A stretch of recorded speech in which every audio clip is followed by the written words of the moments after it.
back. This is Daybreak, and thank you for staying with us here on the broadcast. In the course of this broadcast, we'll sample your feedback here on Daybreak. Coming to you, Leila, on the question of the quality of checks and balances on the administration across the counties. Is enough being done by members of the county assemblies to check over the executive? Thank you for that. There's room for more.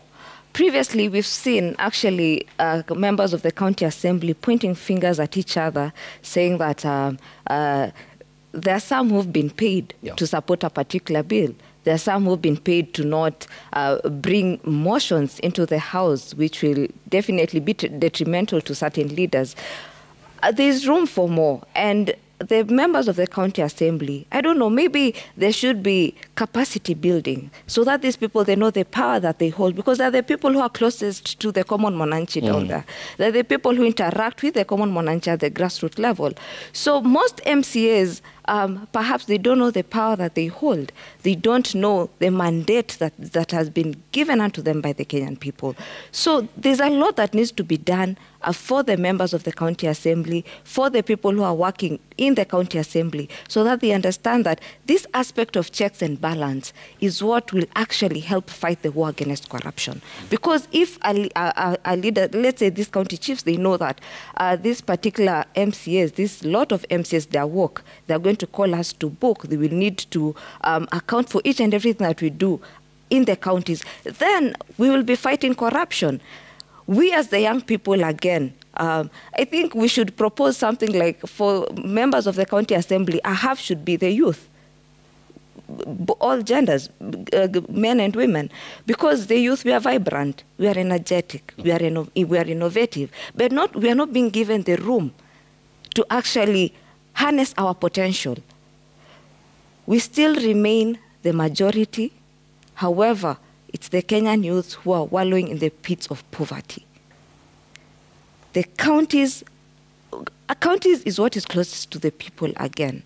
So we need to have capacity building. We need to have these social halls. They need to be brought to life. We just don't need to have a building where this is a social hall. We need to have this bunge la wananchi at the grassroots level. And that can only be organized by the MCAs. Again, they have so much power, but they fail to see. They think that their power is only brought to light when they have to vote for a motion. And that's where it ends. But that's not where it ends. It goes deeper than that, and they need to realize that. Okay. When will, Anthony, that come to the realization?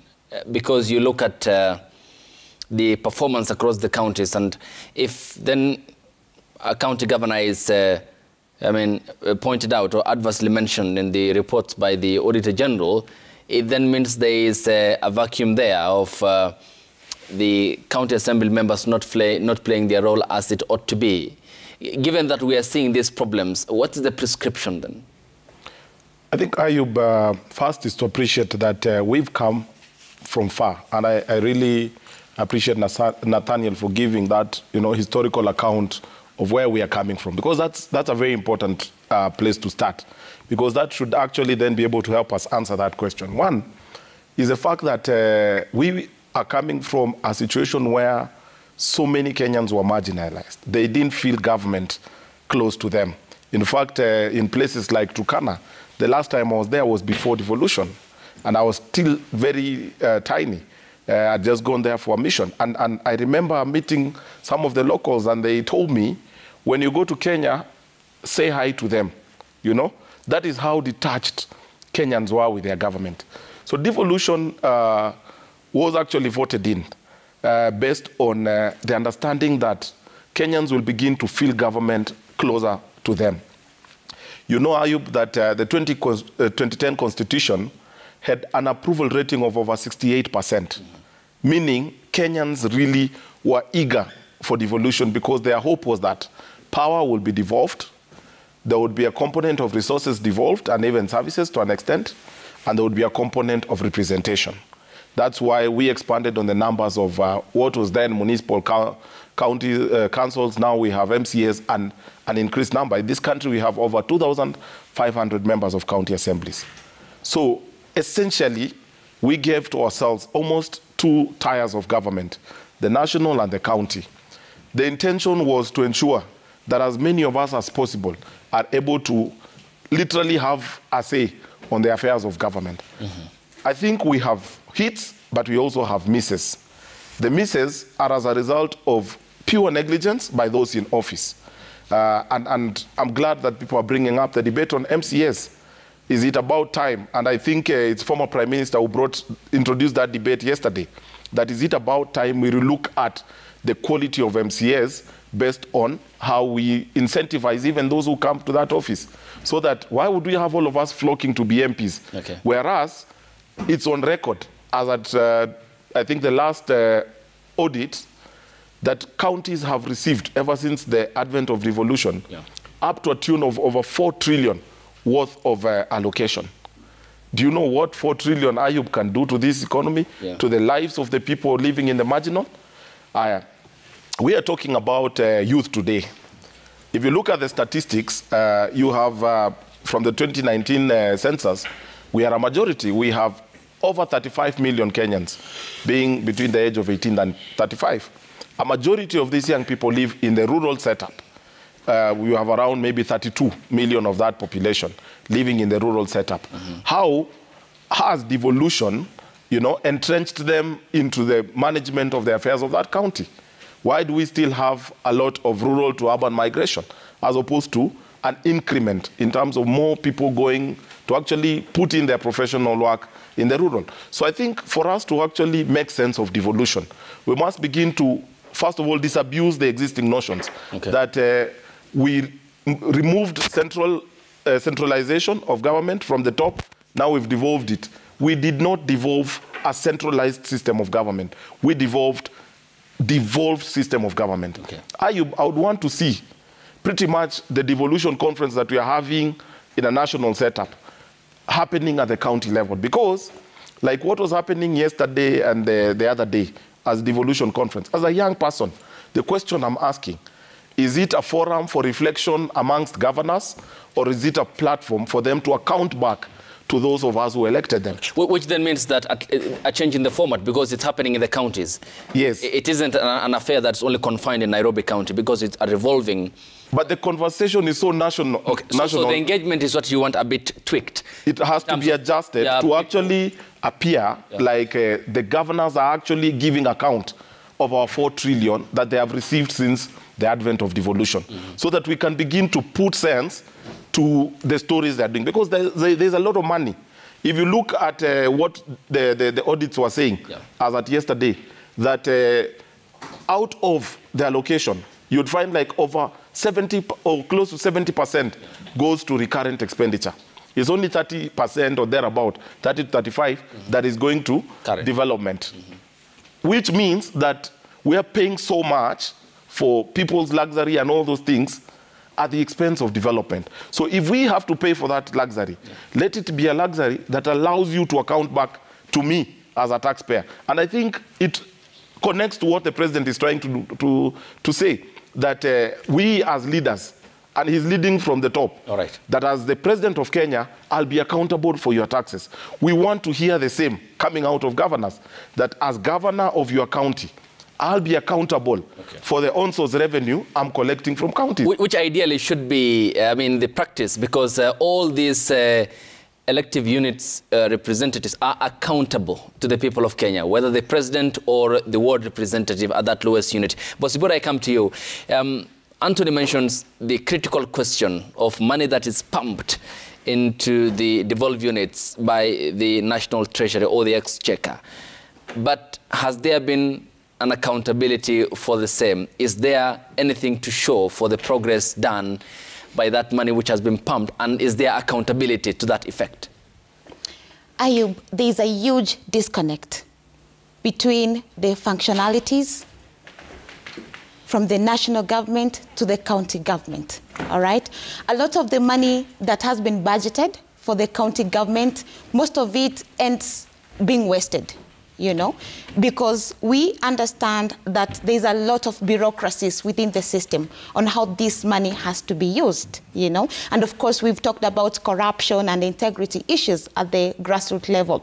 So my point actually is that we need to strengthen our MCAs. I've seen a lot of hullabaloo around, whereby the arm of the executive and the legislature is not at par with each other. There's a lot of sabotage and infighting, which of course is an impediment to the successes of devolution, you know. And of course we cannot ignore the role of MCS. The role of MCS in devolution is indispensable because they are a key component in the whole devolution framework. You realize that they are the people at the grassroots. They are the ears and eyes of the people at the lowest level. They serve as oversight mechanisms. They are the direct link between the executive and the public in service delivery. So if this key component within the framework is ignored, then a lot has to be desired.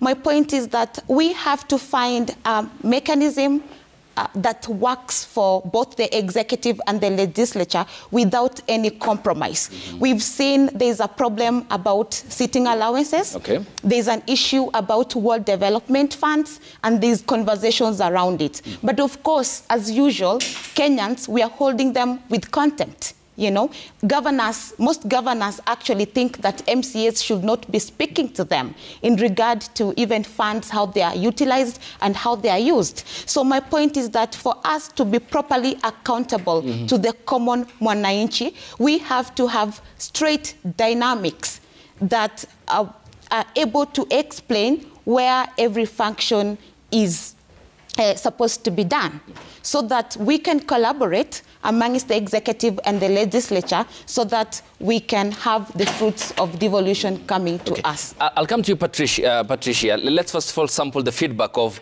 the other young Kenyans who, of course, are watching this broadcast and have sent in their feedback, and will continue sampling them in the course of this broadcast. Here's what you are saying. And the first one is from Kiptoru to _. He says the youth bring fresh perspectives, innovative ideas, and a deep connection to local issues. Their tech savviness combined with cultural insights can drive transformation while preserving heritage. Honorable Lillian Sioe says involvement of youth in governance will bring about stability in governance. Youth intelligence will ensure technocracy and sustainable development in every state. It will foster maximum dedication towards actualizing the end product of democracy.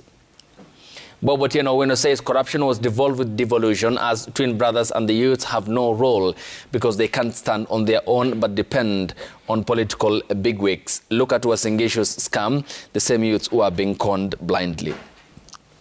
Engineer Lazaro says the cancer of corruption can be successfully fought on PRs on top of fuel guzzling vehicles along the roads. The Ethics and Anti-Corruption Commission should probe further, and current county chiefs, we are waiting to see action, not warnings. Keep them coming, of course, so we'll sample them in the course of this broadcast, and we thank you for your company here on Daybreak. Patricia, I mean, Anthony has said, rather proposed, though not official, a further devolution of what we are seeing, for example, in Uasin Gishu County. It last happened in Makueni County, and it has been happening since we ushered in devolution.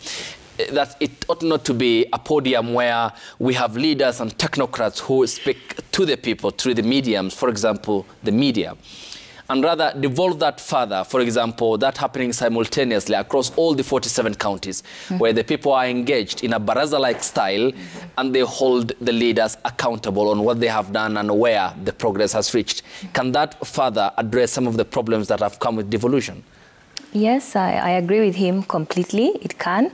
And I'll use the example of Uasin Gishu, because I guess most of the viewers will relate, like how we saw the families that were affected by the scholarship scam, how we saw them hold their leaders accountable, because if you recall, they were speaking directly to their leaders. The leaders were present, were able to ask these questions directly, and that's why we've seen action happens so fast, because once we break that barrier, then it's easier for us to come together and realize, okay, you know what, our problems are pretty simple, and the problems that we are experiencing in this county are very similar in that county, and it's easier even for that inter-county what is it called, like the participation and cooperation. It's easier to even come up with solutions and feed off of each other at that level once we break down that barrier. So I agree. Yeah, Nathaniel, do we further need a more focus on how we are even conducting the business of these conferences? That we established a communication channel with the people instead of two, where we have symbiotic with enables that communication channel to happen? I agree and also disagree. Okay. Rather give a dissenting opinion. Already the structure of devolution is that we have a county and we also have sub-counties. If you go to many counties, and by the way, for your information, I was once an advisor to the governor of Nyamira for economic affairs, and I got an opportunity to interact on how counties work. We have sub-counties and we have even ward. So there are sub-county administrators, there are ward administrators. Already the accountability that Anthony was speaking about should be happening on a daily basis, that there are eyes of the governor, or rather the county, at the sub-county level and the ward levels. They're called the ward admins. This is a parallel structure that was envisaged by the drafters of the Constitution. If you look at the transitional clauses of the Constitution, the drafters envisaged that the former provincial system, that was then called the provincial administration, should be restructured to fit into the meaning of devolution. And this is what happened. So the national government has its own parallel structure up to the chief level, and the county governments have their own structure up to the chief level, up to the ward level. So for me, my understanding is that devolution is already devolved to the ward unit. We have structures that are working. And in parallel, there are the county assembly side, which is primarily supposed to be oversighting the executive side of the county. So the conversation that Anthony is asking is for a conversation between the people and the governors, not speeches between the leaders. It's good to give speeches, but there should be an increased or higher threshold of accountability in terms of the resources. If you look at the county allocations, the revenue formulas, the county governments have a limited mandate in terms of generating on-source revenues. So that means, to that extent, the principle of any democracy, or the reason why we have a government, is that there should never be taxation without representation. The meaning is that when you collect taxes from the people, there should be a higher threshold of representation, and this includes accountability. So the very fact that governors can collect on-source revenue, though limited, and the very fact that they receive exchequer funding every financial year is reason enough to be able to be fully accountable to the people. Okay. Laila, I come to you because I want us to also push this conversation to what's happening at the national level of the talks between the government and the opposition. A final question to you, Laila, on this, the concept of devolution. And because what happened at the Eldoret Social Hall and what we saw coming from members of the public, Mercy Tarus to be specific, was that in the end, the Kenyan people hold sovereignty. I mean, they are the sovereign power, and without who there will be no government, there will be no country. Yes. And it rather predicted a channel of, I mean, disoriented young Kenyans at Uasin Gishu County level. If then they activate members of the county assemblies with the proper grievances, then the members can easily impeach the governor, which speaks to the power that the people hold. Is that well used? Do you foresee proper utilization of the same, of people understanding the power that they wield at the county level? Whatever happened in Uasin Gishu County and the speech given by Mercy Tarus, I believe it has served as an eye-opener to the young people of this country. And the conversation around right now is actually young people, we should call out our leaders. We should ask them, because why ask people to convene at a certain time and fail to come at that time? You know, the notion of mheshimiwa is something that we should do away with, because huyu ni mheshimiwa, he's given a free pass. We can no longer hold the might and the people of Kenya at hostage. When we look deeply into devolution, when it was promulgated in 2010, the spirit of the Constitution is to actualize the power within the people. Government is for the people and by the people. We are the people. We are sovereign. Therefore, we're the ones who elect these people. We give them work. And there should be transparency and accountability while they're dispensing their mandate. So we should have these conversations. We should have these barazas. We should organize and allow... In fact, public participation is something that, yes, it is in the Constitution, but it is not widely being realized. Reason being, we the people, of course, there's a disconnect between the government and the youth. Okay. Because, again, who will represent the ghetto youth? Who will represent the dropouts? Who will represent the graduates? The greatest majority of the Kenyan youth, they are not employed. Therefore, they believe that, of course, they've given up. There's no hope in the young people. Because, again, if you don't have a political godfather, there's no life for you in politics. So once we see that actually there are young people who are calling out their leaders and they're utilizing these social barazas as a place to actualize the hope, to actualize the dreams that we the young people possess, then we are going to see devolution working for us. We don't have room to bring on board the conversation of BBI because the sanctity of the Constitution must be retained. The nobility of the Constitution must be protected at all costs. So bringing in the conversation of trying to have a referendum and whatnot, then it belittles the power of the Constitution and the power of the people. Okay. Anthony, a change of gear, and let's focus on also what's happening at the national level and the demand by young people for inclusivity in the ongoing talks. And there was a motion in Parliament with the committee now seeking the legal backing of opening the door for more submissions from stakeholders, of course, young people included.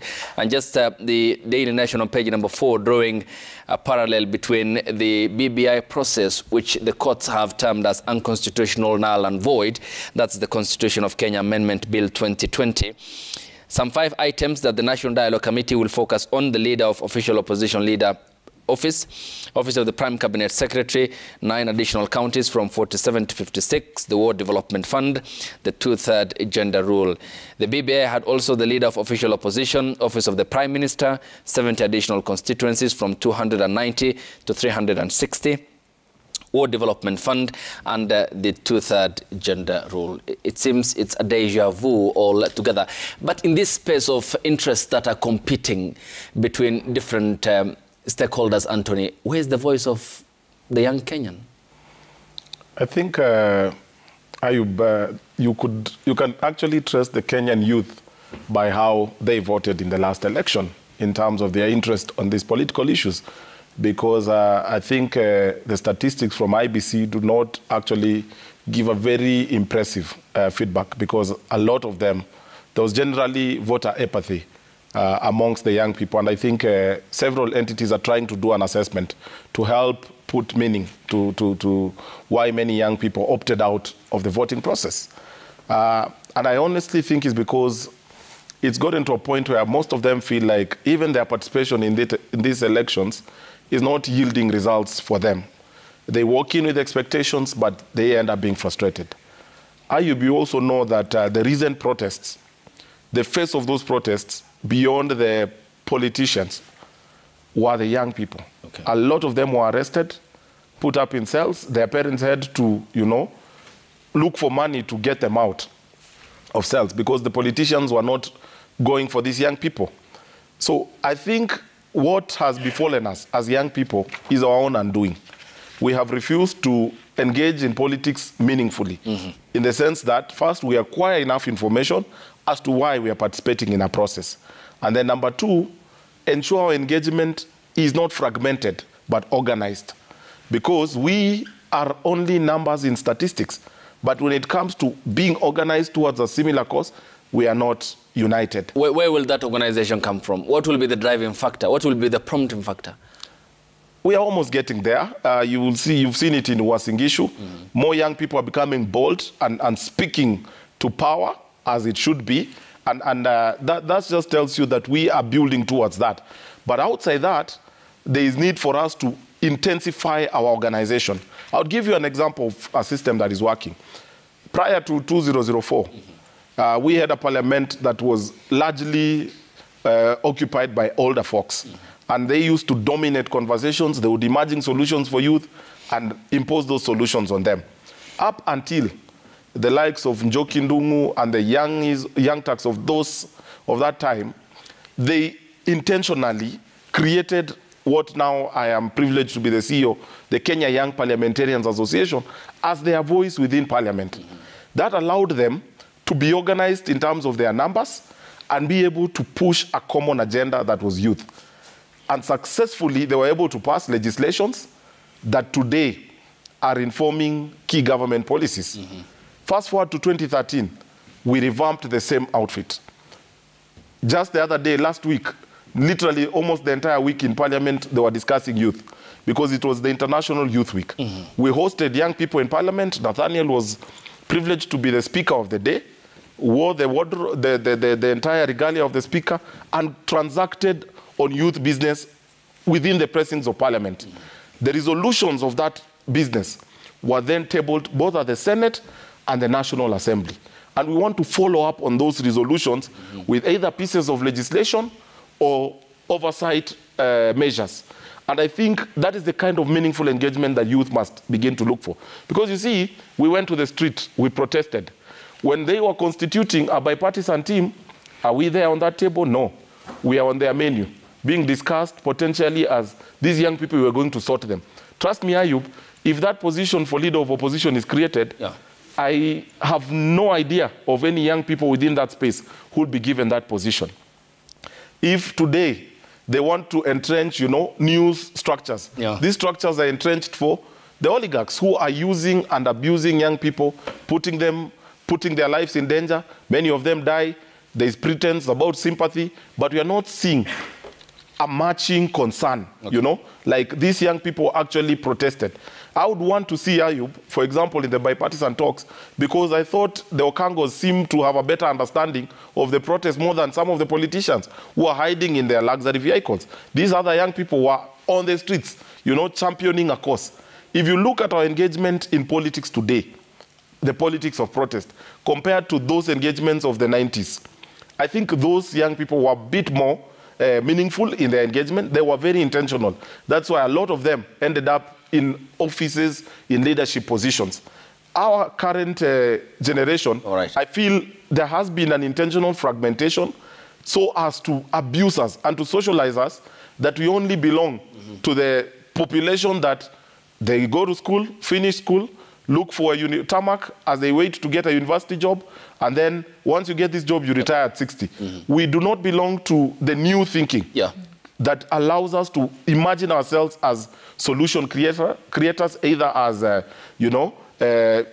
enterprise developers, and so forth and so on. Okay, Bosibori, quite interesting points put by Anthony. When President Obama came in 2015, his maiden visit to Kenya as the President of the United States, he had one message for Kenya's young people. He said, the future rests in your hands. And Anthony has pointed out many Kenyans, young Kenyans who have abstained from voting in 2022. You look at those who are unemployed, they make the lion's share. You look at those who are at the forefront of the protest during the street protest, they are there with no regard for political affiliation. Any call can make them come out on the streets. I mean, how will all these dichotomies be addressed? Because the problem seems to be on your end. The political class is seriously discussing issues of the opposition leader's office, prime cabinet secretary, 70 additional constituencies, war development fund, entrenching gender rule. First, we have to realize that the youth in this country are disenfranchised economically and politically. And we have to take cognizance that money is power. That the only time we will come on the negotiating table is when we are able to feed ourselves so that we can come with agenda for the country. But then you see the youth are again disorganized. All right? We've been pushed back by the older generations who are hell-bent on maintaining the status quo. So the only way we can come together is if we can have those youth barazas come up with a youth manifesto that revolves around leadership, innovation, and entrepreneurship. Then we can be able to put wealth on our youth so that we can have a voice. Because without wealth, of course, there is no voice. You know, we will have to keep now being within these tentacles of poverty and waiting for other people to lead us. So therefore, we will have to call upon our youth to actually even take advantage of things like the digital space and the ubiquity of the internet to harness market forces and job creation. That way then we can come together, look for opportunities elsewhere and other spaces, so that now when we come together, we're not coming as people who are shaken, we are coming to negotiate as people who are 70% of the population of Kenya. Patricia, how then do you now bridge that disconnect and be part of the conversation that's ongoing, to the extent that you look at what's happening, that both the government and the opposition, Kimani Ichung'wah and Opiyo Wandayi, had agreed that there ought to be a legal backing for the committee on the national talks. At what point do you feel that it's ripe and right enough for you to be considered and for your grievances to be part of the agenda for the talks?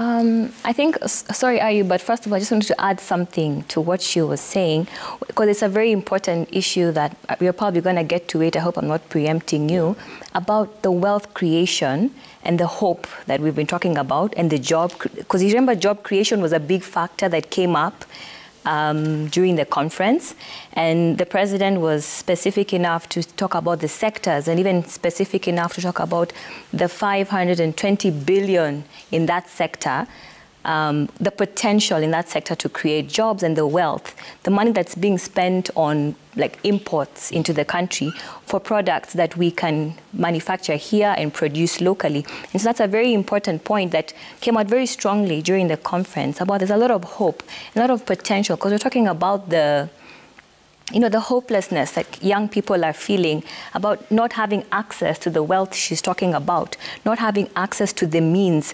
But here we have to be able to remind the young people and just spread that hope and say there's the housing levy, and I don't want to sound like the president, but there's the housing levy, right? The housing fund, sorry, that's going to come and create jobs and create wealth. There's all the industries that he mentioned in agriculture. There's ICT that we've been talking about. These are all job opportunities, both at the national and county level. You see, at the county level, we're talking about there's so much work to be done in policy.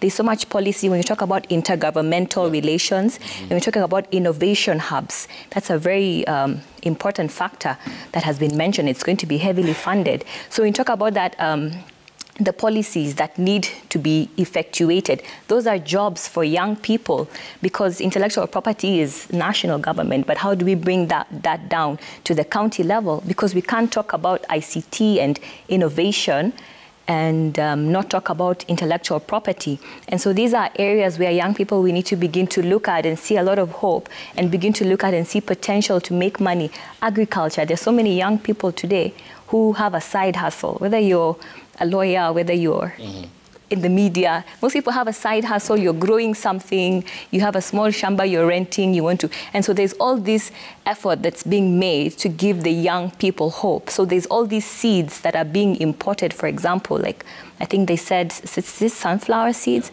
that are being imported. That these are sort of sprouts of hope, where young people should say, you know what, it's not all bad. And this is all going to happen at the county level, because most of these farms are going to be already been allocated at county levels. Most of these innovation hubs will be at as low as the ward level. Each ward will have an ICT innovation hub. And so let's also remember to bring up that aspect of the conversation, where when we talk about the wealth and the means that are needed for us to be able to add our voices to the conversation and to be recognized, that's an important factor I just wanted to add. Nathaniel, the place of innovation, because Anthony had emphasized on the political bit, but innovation here is also a critical component. The speech by Rigathi Gachagua, the deputy president, one of the universities during a graduation ceremony, he said, look, there are no jobs for you guys. I mean, that literally then means you are on your own. When is the point of then rolling up the sleeves by the young people to be innovative, to be even job creators, and support the government in the end, rather than depend on the government for white-collar jobs? When you sampled the views of young people here on Twitter, you realize that many of them are disenfranchised from the system. First of all, if you read the Constitution of Kenya, the 4th schedule, that distributes functions between the national government and the county governments, young people are placed at the national level. The function of the youth was not devolved. So the primary mandate of addressing the issues of young people constitutionally rests with the national government. So we must first place that function there. Number two, the question that you have raised, and even the previous question that you talked about, the ongoing talks and the agenda that they are in, Abdi, you must realize that our politics is structured along political parties. That the only way we organize our affairs, our political affairs, is through political parties. So if you are not participating or forming a political party, then taking control of the issues, we as young people, can never happen unless we either form a political party or join political parties. This is the only way we can be able to have a meaningful conversation on national issues, especially issues affecting young people. Currently, you are seeing the talks going on the agenda. It's only until there was a public outcry that you were calling us for a maandamano about the cost of living, the finance tax, the finance act. Then when you are proposing the agenda, top on your agenda is the proposal to create the office of the opposition leader. Then the people started seeing the irony from the opposition side. That they are only preoccupied, and these are similar script. It's the government that had pointed out the creation of the official opposition leader's office. What the opposition had highlighted in item number 1 was the cost of living still.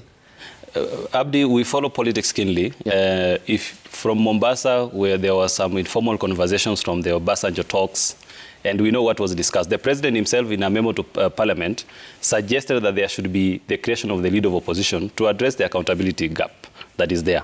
When that office is created, the proposed first occupant will be the former prime minister. And immediately, somebody from his rank will lose his job, because that will be Opio and I losing his job as the leader of minority, because we will not be able to have a leader of opposition and at the same time have a leader of minority in parliament, because that will be duplication of roles, if you read the constitution very well. But coming to the question of young people, you've seen the statistics that have been given by the national statistician, that is the National Bureau, Kenya National Bureau of Statistics. There is these quarterly reports that come out, the economic survey outlook reports. It is indicating that there are more than 16 million Kenyans who are capable to work, but they do not have a means to serve themselves. That tells you that there is hopelessness among many, many people. And what is stopping the agenda, Abdi, if you go to the grassroots, is people being able to feed their families. The disposable households income are shrinking each day. And where I come from in Nyaukiani, we have a Kisi saying that says, enda nesese, meaning tumbo ni kama umbwa, aishibi. So if you cannot address the issue of feeding the country or the cost of living, then you can never lead an hungry nation. This is what led in 1789 to the overthrow of King Louis XVI, when the Queen said that if the people cannot afford bread, then they can eat cake. So the people were so angry that a revolution came and it overthrew the king, King Louis XVI, out of power. So there should be a deliberate effort to address the question of the cost of living, especially for millions of young people who don't have jobs. And I'm seeing that effort from the government. We must apportion blame and also give credit where it is due. The only way to address this pertinent issue is to be able to address the issue of production of food. So it could take a long time in terms of realizing the food and all that, but we must address the fundamental question that is affecting the people, giving the people the means to serve themselves. Okay. Yes, Leila, you had a point? Because he had talked about the high cost of living and also the proposed creation of the opposition leader's office. I mean, what's the point of creating it, yet you have a clearly well-structured governance model where there is the majority party or the majority side in the National Assembly and the minority side, which is independent from the executive, and that the party with the majority of members will go to the majority side, and that with the minority party will end up on the opposite end. I mean, what's the point of creating this office in your view, and as a lawyer? Of course, that will be duplication of roles, as Nathaniel has said. And of course, again, okay, what will be the implication in terms of finances when we create the office of the opposition leader? We cannot be living in a society where there is political reward in literally everything. yeah, just because someone lost an election, we don't need to create an office for that, to be honest. Because Opiyo Andai is there, and he has a mandate to push the agenda of the minority. So duplicating the office, of course, that will be duplication, as Nanzela said, and of course, for the Azimio government, for the Azimio coalition, they're looking into having a piece of the cake, as much as they're trying so hard to coat that and to sugarcoat it and to push the cost of living as an agenda. Because again, where are the young people in that? As we've all agreed, it's the young people who are out in the streets. It's the young people who demonstrate. It's the young people who lost their lives. Reason being, the young people are frustrated. The Kenyan people are frustrated because of the cost of living. But the president has been very eloquent and straightforward, saying that to solve the issue of the cost of living, it needs to go down to production of food. And that makes sense because, again, if the people who are practicing agriculture, they're enabled, they're enabled, and the environment for food production is enabled to the extent that the lower price of fertilizer. Let's look at Galana, Kulalo. Project. Yes, it is doing so well. Why aren't we looking at that? The president is very straightforward, and I like that about his agenda when it comes to food production. A hungry man is an angry man. The reason why most youth are out in the streets is because they're hungry. It's not about political affiliations. Let us not try to sugarcoat that and it appears it's as if the opposition has numbers. It doesn't. Kenyans are frustrated. And it's good that right now, we as the common Mwananchi, we are seeing that whatever the president projected when he got into office, it's coming to light, slowly, steadily, but surely. Okay. Yes, you have a point. I'll come to you, Anthony. Just to add on to what she's trying to explain, is that for us to be able to get ourselves out of this vicious cycle of poverty again, we have to take advantage of the agricultural value chain.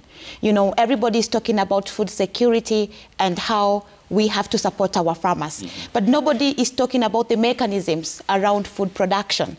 You realize that we are still stuck with the traditional methods of farming. You know, we are not taking advantage of mechanized farming, all right? We still depend on rainfall. We wait for rains to drop so that we can start tilling our lands. Can we take advantage of mechanized farming? Can we also take advantage of irrigation mechanisms within the framework of the NIA, National Irrigation Authority, so that we can actually strengthen our counties with projects from the national government. My question actually is, how devolved is agriculture? Look at the departments for crop development. We have a lot of agencies around it. We have the Kenya Seed Company, we have KEFIS, we have KARI, Agricultural Institute, fully funded to support agriculture. But 50 years after independence, we still cannot dry our grains, which is a very huge challenge. With our climatic conditions, our grains go bad quickly. So when we are telling our youth to take advantage of farming, with what mechanisms? All right? So then, if we want our youth to get attracted to farming, we have to provide them with tools, the digital age tools. We have to make our value chains vibrant so that now when we are talking about building industrial parks, when we're talking about strengthening levels all through irrigation and stuff like that, then we are going to definitely get fruits from all this production of food. Yes, Anthony. Leila and Nathaniel had pointed out, I mean, because the framework in our country gives us a governance structure where there is an accountability system of checks and balances. In your view, why then do we need some of the itemized issues by the government, for example, in the proposal to have the creation of the opposition leader's office? What's the point of it? Isn't this an adulteration of our constitutional framework? I think it is, and I don't know why Ayubu should belabor on this, because it's clear. It's a political meal for somebody. And it really betrays the intentions of the young people who went to the streets to actually demand on issues to do with the cost of living and just try to open up spaces that present them with opportunities to actually better their livelihoods. I honestly think that we don't need more structures than we have. I mean, I really want to be convinced, and I'm happy Leila is a lawyer here, on what would be significantly different between the office of the leader of opposition and what the minority leader is doing today. Because, I mean, if at all there's a MEO platform wanted to voice their issues in parliament, they clearly have the structure of a minority leader who can better articulate, you know, the dissenting view by the opposition. And then them outside parliament can consistently do their thing, you know, engage in barazas and forums to maybe create awareness among citizens. But you see, the real betrayal, Ayub, here is the fact that amidst all those agendas, the important issues affecting young people are missing out. The question of employment, you know, the question of livelihood for these young people. Why is it not being at the center of this conversation? If you look at even how you are pointing out that list, the order of priorities, leader of opposition, prime minister, you know, in that order, you know, at the bottom is when now we begin to remember, oh, there was the issue of the cost of living. I think as a country, we really must understand that the real enemy of Kenya is poverty. This has been our enemy from 1963. And I think it's actually the former prime minister who keeps reminding those of us who were not born those years that there were only 4 dreams by our forefathers: fight poverty, ignorance, bad health care, disease, you know, and disease and such like. So if at all we are conscious of this reality in terms of our past, why are we, you know, adopting new wisdom to try and solve what, you know, we already know, that we have common enemies, which priority one is poverty? I think we should refocus our energy towards what I would give credit to the government of the day, because what this government has introduced is what you call a youth-focused investment policy. That basically government investment is geared towards providing an avenue for young people to tap on government opportunities. So building on that goodwill, I think what we need in Kenya now, and now that you're talking about devolution this week, is county governments to up their game and begin to now prepare their young people for these opportunities. How do you do that? Introduce intensive trainings for startups. I was privileged to visit the US just early this year, just to go and interact with a concept they're implementing there called the Small Business Administration, which basically runs or manages small business development centers. So these centers are established to accommodate upcoming enterprises or startups. Breathe in life. You allocate like a business coach to walk the journey with this young person who's doing a startup. And part of the package is locate opportunities for this young person and connect them to the market. So you become very intentional when you're trying to address the problems facing young people. Because when these young people are economically empowered, they will meaningfully engage. Part of the reasons why we are complaining about the protest, Ayub, is because most of the young people who were on the streets were being paid 500 shillings, to be very honest, a good chunk of them. And I'm saying this out of, with a lot of pain, because a lot of them would call me when they were arrested. Then I asked them, some of them are even my own relatives. I asked them, what's going on? Why were you arrested? They claim we had gone to the streets, you know, the economic hardship. We collected 500, but unfortunately we were arrested. So Ayub, is this the country we are preparing for the future? I don't think so. So we need to really press the reset button as a people and begin to socialize ourselves differently so that we can disabuse the old political culture that has led us to where we are. The political culture, when we are done with an election, we want to revisit the results of the election with the intention of opening up space for ourselves. As opposed to opening up an opportunity for Kenya to actually address the pertinent issues affecting our people. And those pertinent issues are, did they teach born once more opportunities to play and make a living out of that? Ayub, you don't want to retire at 60. You want to retire at 40 because you have done well in terms of your business. You can't be able to accommodate yourself sustainably beyond 60 years. That is the Kenya that we want to model. Thank you. I'll take your, yes, Leila, and then I'll come to you, Patricia.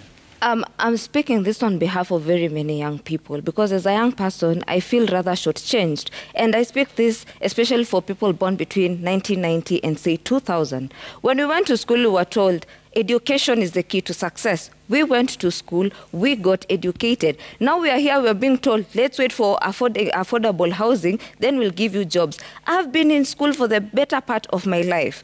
And then you tell me that I need to go into construction. So yes, there's been a shift in the education system, and that is perfect. The CBC is good, but what will happen to those of us who went to school when CBC was not there, who went through 844? Because there's no way a person has done, let's say, BCom. I have done law, and then you want to tell me now I wait for, I go back to my village and I engage in agriculture. That's okay, but where will I start from? At what point will the government bring the young people onto the table and ask them, now you went to school, you got educated, you're expecting to get a white-collar job, it's not available. How can we help you? How can we bring you on board? We as young people, we need to feel included, we need to be included, we need to be heard, because we constitute the majority. Okay, yes, Patricia, I'll come to you, Nathaniel. All right. So for me, I guess my parting shot is, devolution is a baby, like we have been saying through the entire conference. It's very young. Countries that have been doing this for a long time, like, for example, the United States, they still haven't gotten it right. They still have economic disparities in different states. The wealth sort of power of some states is still not equal to others. We still have some states out there that feel marginalized because they're not able to sort of access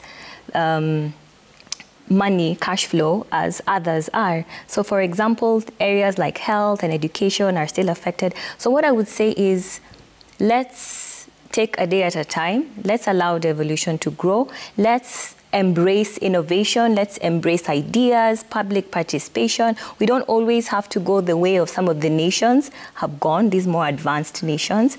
We can forge our own way as Africa. Let's look at the youth as an asset when these conversations are taking place. Let's listen to these vibrant ideas, and let's forge forward together.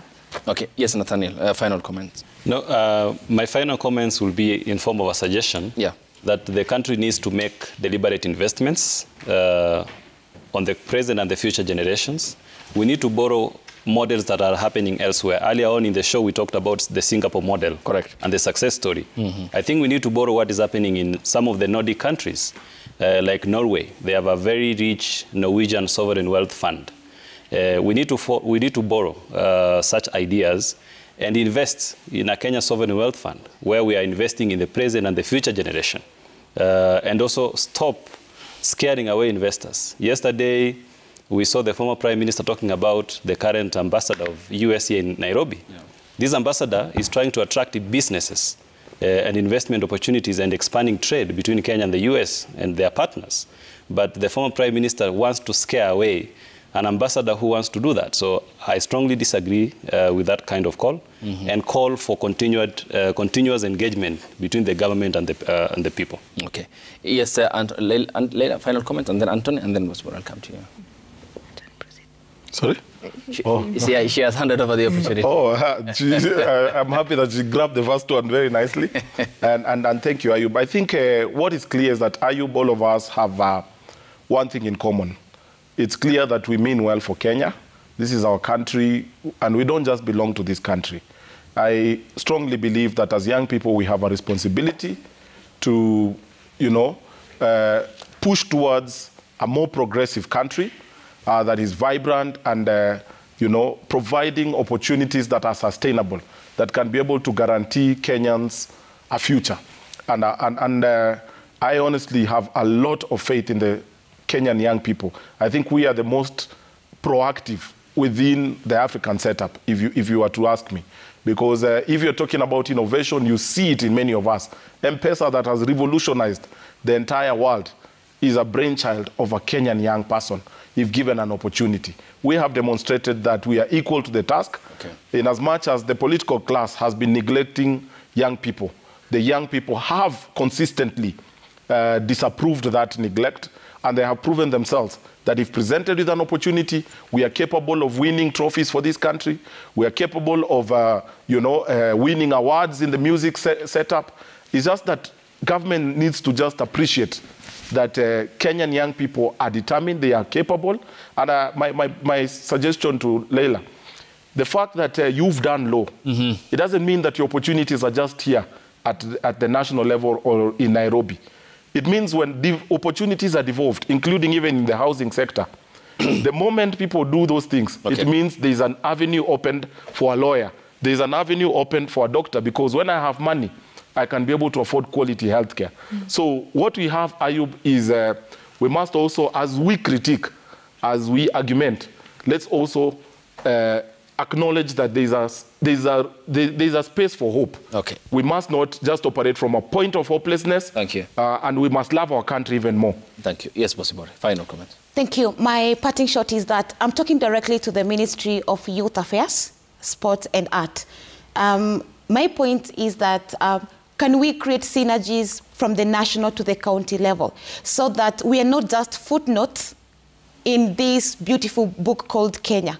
We should be able to spark growth at the grassroots level. And the only way we can do it is if we can enhance service delivery and also be able to create incubation centers and innovation hubs at the grassroots so that we can help our youth grow. Okay, let's now sample the final feedback here on the broadcast. The hashtag on Twitter, Daybreak, the SMS code is 22422 at Citizen TV Kenya and at Ayub Abdikadir. This is what you are saying on Twitter. Babu Michelle K says devolution was and still the best idea to ever happen in this country. But what worries me is the devolved corruption. When the present governors were assuming power, there was the issue of ghost workers who was held responsible.